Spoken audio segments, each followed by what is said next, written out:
የጀሃነም ዙሪያ አላህ Subhanahu Wa Ta'ala እሷን እንዲጠብቁ ያሰማራቸው እና ተክሊፊያን ግዴታን የጣለባቸው ወደ ውስጧ የገቡ የሚገቡ የሚወረወሩ የሷ አህል የሆኑትን በሙሉ በዛ ውስጥ መቀጣት ባላባቸው ያክል እንዲቀጡ በማድረግ አላፍትናውን የሰጣቸው መላእክቶች እንዳልሆኑ ሰው እንዳልሆኑ አላህ Subhanahu Wa Ta'ala ገለጸ። وما أدراك ما سقر لا تبقي ولا تذر لواحة للبشر عليها 19 وما جعلنا أصحاب النار إلا ملائكة عليها 19 ሚለው በወረደበትና ይሄን በሰማበት ወቅት ለ19ኞች መሆን ሊያቀተን እንደማይችል አይገምትምን በማለት ነብዩ ሰለላሁ ዐለይሂ ወሰለም በ19 በጀሃነም ዙሪያ የተቀመጡ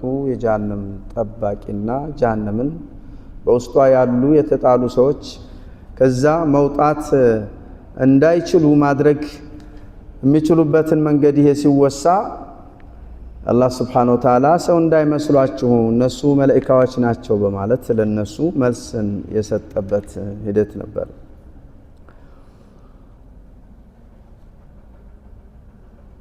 ወቅሰመት السورة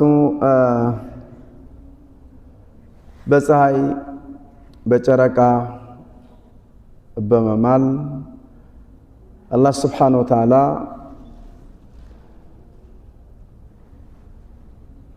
ለእሳት የሚያበቃ ማንነትን የከወነና የተላበሰ የተገበረ መቼም ቢሆን ከጀሃነም ሊወጣበትና ሊያመልጥበት የሚችል ምንም አይነት እድልና አጣፈንታ እንደሌለው ተባባሪና አጋዥ ፈጽሞ እንደማያገኝም አውሳች ከላ ወልቀመር ወለይሊ ذا أدبر والصبح إذا أسفر إنها لإحدى الكبر نذيرا للبشر በማለት ثم تحدثت በመቀጠልም እንግዲህ ምዕራፏ ማለት ነው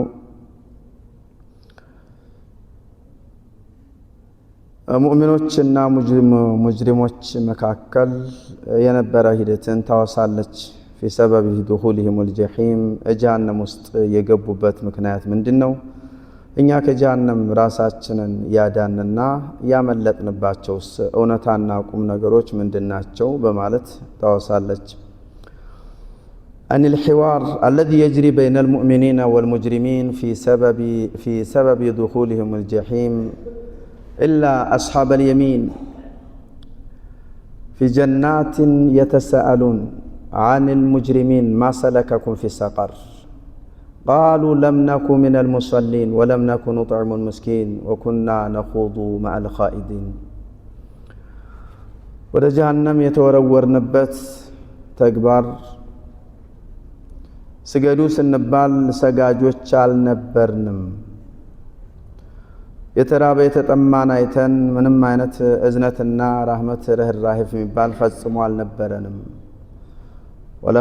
ወለም ነኩን ኑጥዕሙ المسكين እንዲሁም ደግሞ ዛሬ እኛ የተጣልንና የተወረወርንበት የጠበቀን የዘላለም ቤታችን እሳት ጀሃነም ስለሱ ሲወሳ ሲወራ በተቃራኒው በመቆም እንዲሁ ነገሮችን ከሚዘባርቁትም ነበርን ይላሉ። ወختمت ምዕራፏ በስተመጨረሻም ማለት ነው ሙሽሪኮች ከኢማን የራቁበት ዋነኛ ተግባር ምን እንደሆነ ታወሳለች። ከላ በላ يخافون الآخرة ዋነኛው ለክህደት የተጋለጡበትና